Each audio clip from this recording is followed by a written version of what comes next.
To replace the old hang tag, we need to peel up the sticker to open the box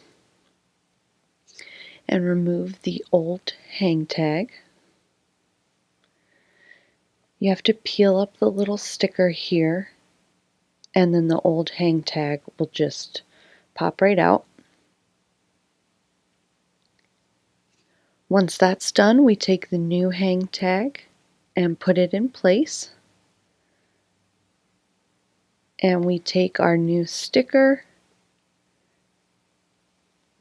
and we'll take that and place it over the back of the new hang tag.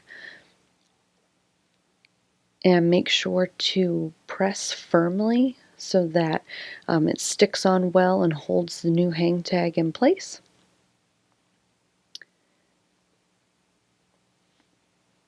And then we can close the box back up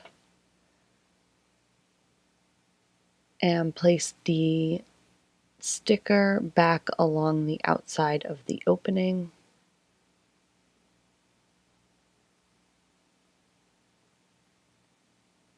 And it's done.